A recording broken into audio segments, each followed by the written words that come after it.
Good morning, students. I am Professor Swati Srivastav, and today I am going to teach you some more problems based on Newton's divided difference and Lagrange's method. जैसा कि हमने पिछले last 2 videos में आपको first video में divided difference का formula बताया था और सेकंड वीडियो में लैग्रेंजेस मेथड पर फोकस किया था।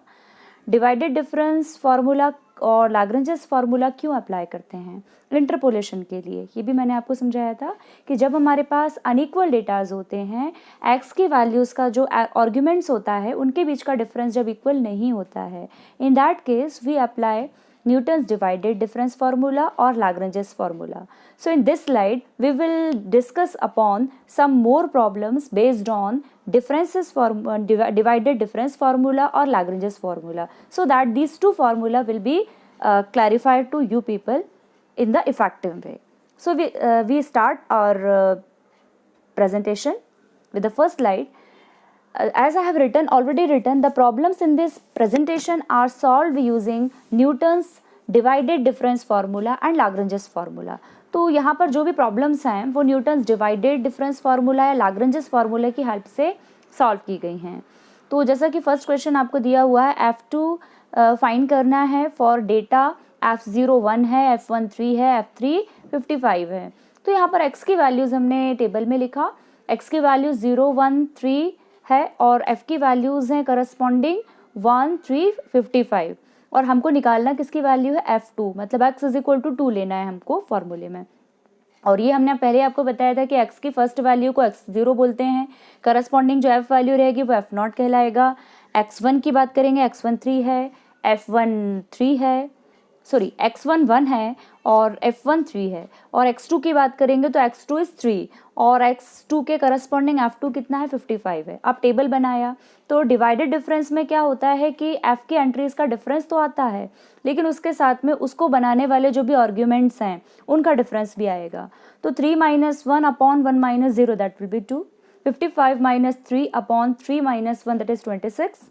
अब नेक्स्ट कॉलम में जाएंगे, that will be 26 - 2 whole upon, अब यहाँ पर देखिए नेक्स्ट डिफरेंस में 3 3 के पेयर्स बनते हैं, तो यहाँ पर 3 - 0 होगा दैट इज 3, तो 24/3 इज 8।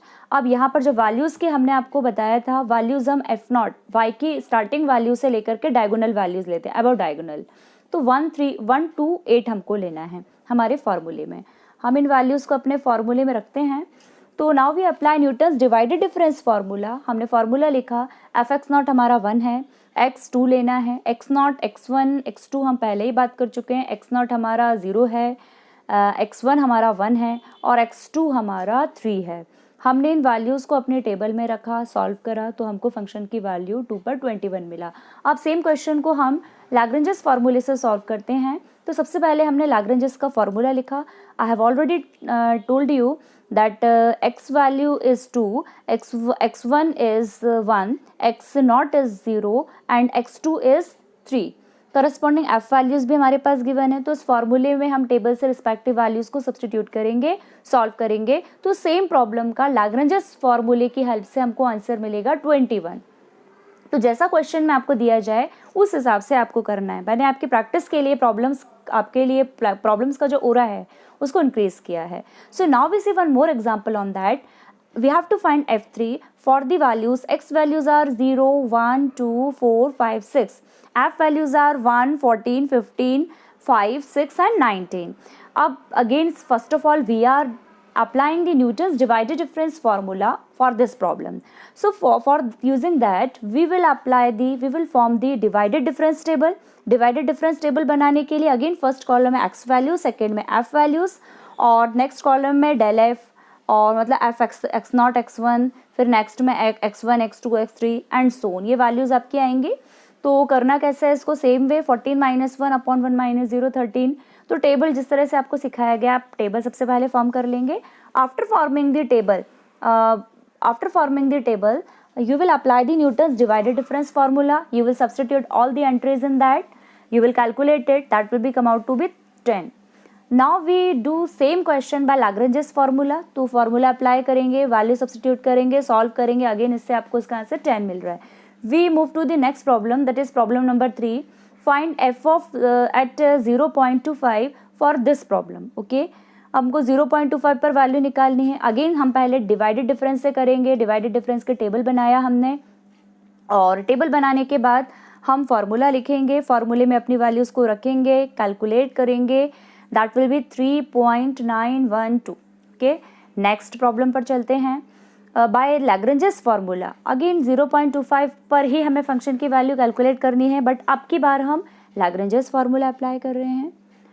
तो लैग्रेंजेस फार्मूला सबसे पहले लिखना है, उसमें x0, x1, x2, x3, x4 जो भी वैल्यूज़ हैं, f0, f1, f2, f3 की वैल्यूज़ को रखना है, सिंप्लीफाई करना है, कैलकुलेट करना है। तो अगेन इस फार्मूले की हेल्प से भी हमारे क्वेश्चन का आंसर आएगा 3.912।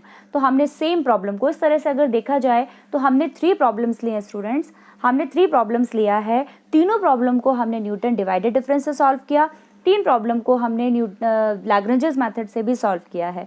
हमने कोशिश की है कि आपको लैग्रेंजेस मेथड और डिवाइडेड डिफरेंस मेथड बहुत अच्छे से क्लियर हो जाए, और हम इसके पहले वाले वीडियोस में भी लैग्रेंजेस और डिवाइडेड डिफरेंस फार्मूले पर बेस्ड कुछ प्रॉब्लम प्रैक्टिस ऑलरेडी कर चुके हैं। सो आई होप आपको ये चीज़ें क्लियर होंगी। So thank you students for watching my video. Thank you.